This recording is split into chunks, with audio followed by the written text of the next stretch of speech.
Salary GO వచ్చింది కదా,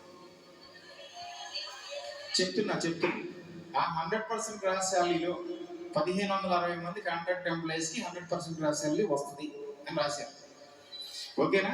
చెప్తున్నా మీకు అందరికీ తెలుసు, నేనే చెప్తున్నా. ఆ 1560 మంది కాంట్రాక్ట్ ఎంప్లాయీస్కి 100% గ్రాస్ శాలరీ ఒకరు కూడా రాదు. కారణం ఏంటంటే 1560 మందిలో నేను ఒకరిని, 1560 మంది రెగ్యులర్ అయిపోయారు. 27 కోట్ల బడ్జెట్ ఏదైతే సంవత్సరానికి అలాట్ చేశారో అది ఎవరికి ఇవ్వవసరం. ఆల్రెడీ నేను ఫుల్ శాలరీ తీసుకుంటున్నాను, నాకేం వస్తుంది? కాబట్టి ఆ 1560 మందిని రెగ్యులర్ అయిపోయిన వాళ్ళు, కాబట్టి ఎవరికి గ్రాస్ శాలరీ రాదు. వీళ్ళు కాకుండా కాంట్రాక్ట్ ఎంప్లాయీస్ ఎవరికి కూడా ఏ ఒక్క మనిషికి 100% గ్రాస్ శాలరీ రాదు. రెండోది 2212 మంది రెగ్యులర్ అయ్యారు, వాళ్ళకి ఎరేస్ ఇస్తారు 7 నెలలు. ఆ 2212లో కూడా 1560 మందికి ఎరేస్ వస్తాయి.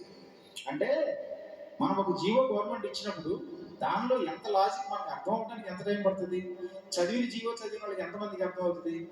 ఇప్పుడు నా పోటీ ఒకడు ఉన్నాడు, ఆడు చూసుకుంటాడు, ఆడికి తెలుసు మొత్తం ఇందులో లాజిక్ అంతా తెలుసు. 27 కోట్ల బడ్జెట్ జీరో, ఏం ఖర్చు అవుతుంది. కాబట్టి ఎవరికి ఇస్తున్నారు? ఎవరికి ఇవ్వట్లా. 100% గ్రాస్ శాలరీ జీవో అనేది ఎవరికి ఉపయోగపడుతుంది.